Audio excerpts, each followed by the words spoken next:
Ladies and gentlemen, this is a Godzilla-free episode. Instead, we're looking at his predecessor, the eighth wonder of the world, and we're opening up a McFarlane toy. And no, it is not what you think it is. We are actually opening up McFarlane's movie Maniac Kong, the eighth wonder of the world.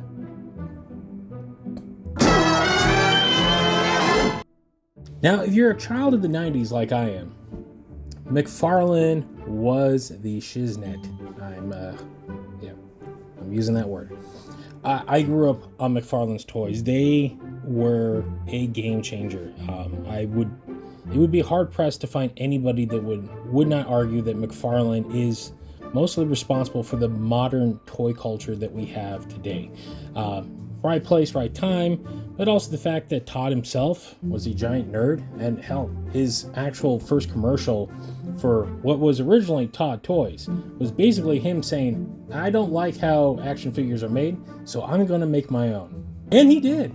Mostly, the original line was all Spawn related, and if you were 10 to 15 years old, or even 20 and 30 year old in the mid 90s, Image was the bomb. They were everything. They were what comics yearned to be. They were a little more graphic. They were a little more artistic. They were on higher quality paper. And a lot of that was because of Tom McFarlane, because he demanded quality from the medium that he loved. And so he took a lot of that and put it into his toy company. And after a while, just doing Spawn wasn't enough. He actually started licensing things. And one of his first big lines that was absolutely nothing related to Spawn was Movie Maniacs. Movie Maniacs line came out when I was in high school, and I had a lot of disposable income because, well, I was 16 years old with a job and no car and nothing to do. So what did I do? I bought a lot of toys and DVDs. And the McFarlane Movie Maniacs, for a movie nerd as myself, was a godsend. They had everything under the sun. That line could do no wrong for the longest time. We got Pumpkinhead, we got Alien, we got Predator, we got Freddy vs. Jason. We got just about everything under the sun from Army of Darkness. They did it all. No character was left behind. And that line sold like hotcakes. But much like Icarus, McFarlane flew too close to the sun. That's a whole nother podcast for a whole nother day. That's not even a video. That's a whole podcast because, man, did McFarlane fly too close to the sun.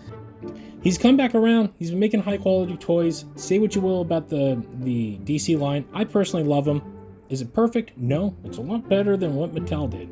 So he's brought back Movie Maniacs, but unfortunately it's a different landscape. So there's a lot of stuff that's tied up with different companies like NECA and NECA. Yeah, let's be honest. NECA's got the cornerstone on the horror market. So what to do?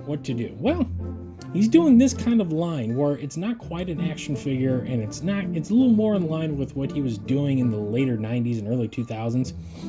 With kind of these unposable pieces. So they announced this Kong like 2 months ago, much to my bewilderment. I'm like, really? You're doing Peter Jackson's Kong? By the way, interesting note, it's just Kong. There's no King Kong. And I'm assuming that's a big licensing issue. I digress.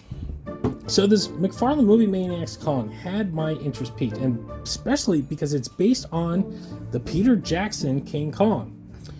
I can hear some of you groan. I will defend this movie to my dying breath. My curiosity was piqued. So let's look at this guy. So this thing is a pretty hefty box. Look, there's my whole hand holding this thing. So on the back, as you can see, it is Peter Jackson's King Kong, and that movie was King Kong, but I'm very curious why we're just going with Kong. Add it to this video. So this is the box art. We got this cool little bit of art, and this is apparently a limited run. Let me get this up here. So that's apparently the amount that they're doing. I found this on a Walmart shelf. So I'm not exactly sure how many people are yearning for this, how many are being sold through McFarlane's actual shop, what's going on out there, but I got lucky and I found one on my local store shelves, and I opening up for you guys this. So I'm going to stop talking. I know a lot of you complain that I ramble on, but I like to give a little preamble of what we're delving into with some of the stuff. So let's get this guy open.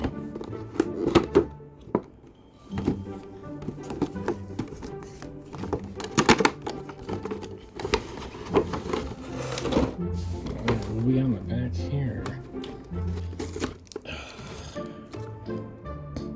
Okay.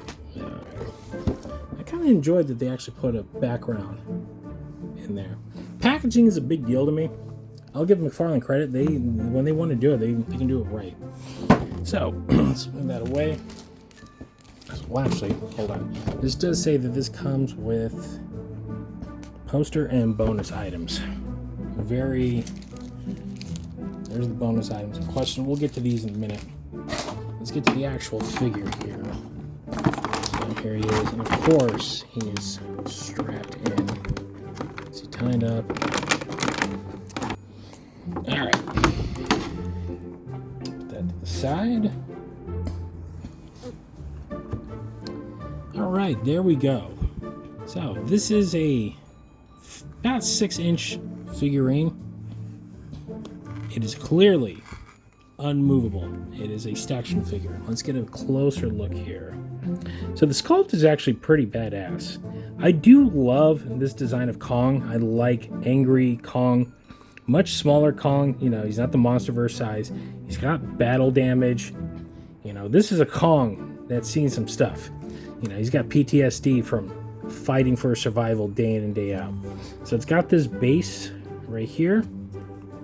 It's just a basic plastic, as you can see. So, and he is bolted in. So this looks like right there. So he's screwed in. So he's locked into place. So he ain't going anywhere. He does have a pretty solid paint job for what it is. There's some nice detailing in the fur. That is, my camera focuses. So there's no blotches. This actually, now that looks like a bit of a blotch. Huh. But beyond that, you're kind of seeing some glare and my camera not zooming properly. But overall, yeah, this is kind of cool, but it is a glorified, model. It's kind of what it is. But he has a nice sculpt to him though. I mean, look how angry that face is. The detailing right there in the eyes, in the mouth, scars on the belly. So, you know, I think that's supposed to be there. I think it's supposed to be a little scar. So, as a movie maniac, yeah, like I said, the line has changed significantly. So this is not an action figure. This is a set piece. That's kind of what it is. This is go up on your mantle, on your shelf. It's basically a small scale model kit that's already pre-assembled and pre-painted for you. So what is in this? Let's get this open. It said some goodies. So there's like this little poster. And okay, so it is numbered. So this is 3,736 of 74,000 with Todd's signature down there. Yeah, that's his real signature. And a certificate of authenticity for a figure you bought at Walmart. So, and you did notice there is this little slot right there in the back. So I'm assuming that is exactly where he goes. Something else in here. There is something else in here. I was like, wait, that can't be it. Here's this Mylar bag of apparent goodies. So let's see what goodies McFarlane is giving us with this $28 figure. That's right, that's how much this thing was. It was $28. All right. Okay. So we got a sticker of Kong. Trying to get the glare off. Another sticker. Looks like, yeah, a bunch of stickers. That's Skull Island. There you go. another look, the way that they're cut. Look at that. It's kind of janky, but it's also probably to peel easier.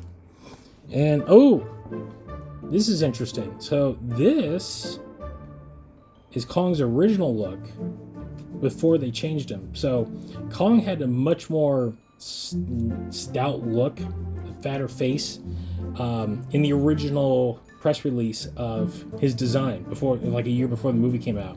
And then halfway through the film, Peter Jackson was not satisfied, so he gave him this more angrier look with a little more battle damage to him.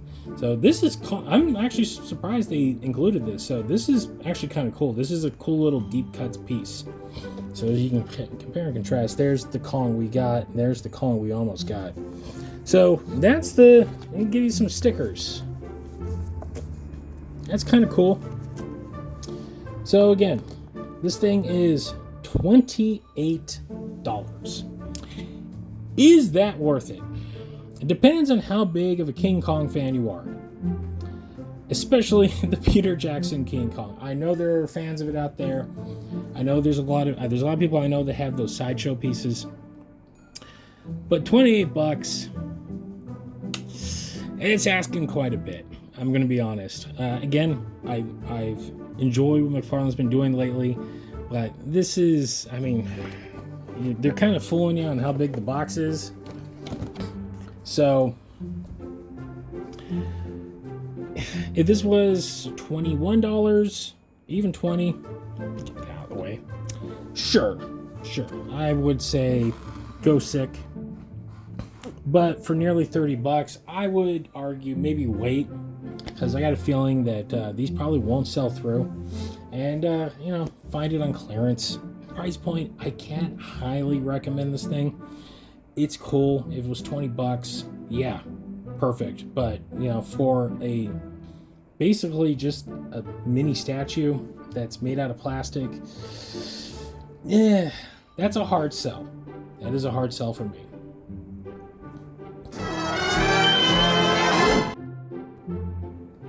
Well, there you guys have it. That is my review of McFarlane's Kong, the 8th Wonder of the World movie Maniac figure. Remember, if you like what you see, we do have a show. It's called The Kaiju Kingdom Podcast. You can find us at thekaijukingdompodcast.com. And if you don't like to download well, you can stream us on all of your favorite podcast sites, including Apple, Spotify, or wherever else you might find better podcasts. We're also on social media. We're on X, we're on Instagram, we're on Facebook.com. If you want to keep up to date in the world of giant monsters, that is the place to do it. And on that note, that will do it for this edition of the Koffers. Thanks for watching, guys, and we'll see you next time.